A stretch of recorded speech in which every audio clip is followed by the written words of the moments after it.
مرحبا بكم أعزائي، عدنا لكم من جديد بهذه الوصفة السهلة الرائعة. راح تخدميها في 5 دقائق.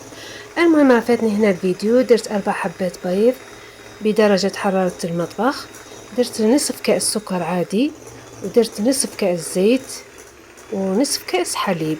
راح نخليكم المقادير في صندوق الوصف. المهم نخلط كامل المكونات. نجيب هنايا افاني، إذا عندك قشر البرتقال ديريهم ثاني، يعطيهم بنة ورائحة رائعة. نخلط كامل المكونات مع بعض ونبدأ ندير الفرينة. هنا أنا درت 10 مغارف فرينة، يعني قيس كأس ونصف، وعلى حساب الفرينة اللي عندك، كاين اللي تتشرب وكاين اللي لا. هنا ندير كيسين من الخميرة، وزننا 10 غرام، ونخلط مع بعض. مهم كما قلت لكم راها رائعة وتجيك سهلة وسريعة، يعني تخدميها في وقت وجيز. المهم هنايا دوكا نبدا ندير بالضراب اليدوي. حنستغنى على الضراب الكهربائي. هنا نكمل المغارف اللي عندي. كما قلت لكم درت هنا 10 مغارف فرينة، وانتم تشوفوا على حساب الفرينة اللي عندكم. خلط كامل المكونات مع بعض حتى تتجانس، وهنا راني نشوف فيها خاصتها فرينة، يعني كما قلت لكم 10 مغارف جاوني في كاس ونص او اقل شويه. مهم نتوما شوفوا، ديروا كاس وابداو تزيدوا بالعقل. مهم المسكوتشو لازمها تجي الخليط تاعها يجي ثقيل، باه كي تولوا طيبوا فيها في الفور ما تهبط لكمش، لانه الا عاد الخليط خفيف تطلع في الاول ومن بعد ترجع تهبط.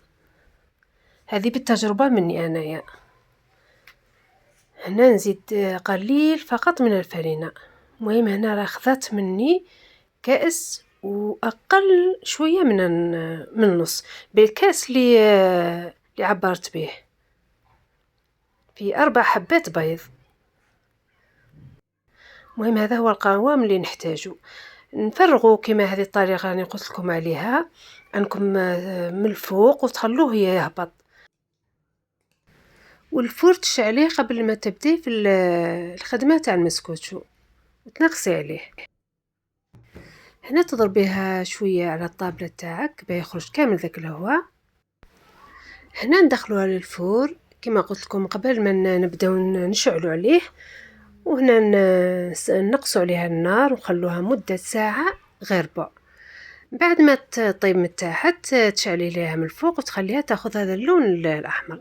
وهنا التزيين اختياري، أنا هنا كان موجود عندي مربى المشمش تاني حيعطيها بنة رائعة. هنا ديري المربى المشمش بعد ما تخرجيها من الفرن باه يدخل شوية. هنا ثاني نثقبوها. هنا تحبي تزينيها أو تقدميها كيما هاك، ثاني عندها بنة رائعة. المهم أنا زدت لها إضافات اللي موجودة عندي في المطبخ تاعي. تحبي ثاني ديري لها شيكولا ثاني تجي هايلة سائلة. جبت هذه الحلوى تاع زمان، هذه نحبها، زينت بها، شوفوا المنظر يعطيته لها. وجبت عندي نواة كوكو ثاني يعطيها بنة رائعة، أنا من محبين نواة كوكو ثاني زينت بها. يعني تزيين عشوائي مش شوفوا، هذه أي مبتدئة تقدر تخدمها. المهم كملنا معكم الوصفة تاعنا اليوم، وإن شاء الله تعجبكم. وإذا عجبتكم خلوا لي تعليق واللي ما داش معي اشتراك يشترك معايا ويفعل زر الجرس باه يوصلكم كل جديد. شوفوا كيفاش جات دايرة، الله الله. إلى اللقاء أعزائي، إلى الوصفة القادمة بصحتكم.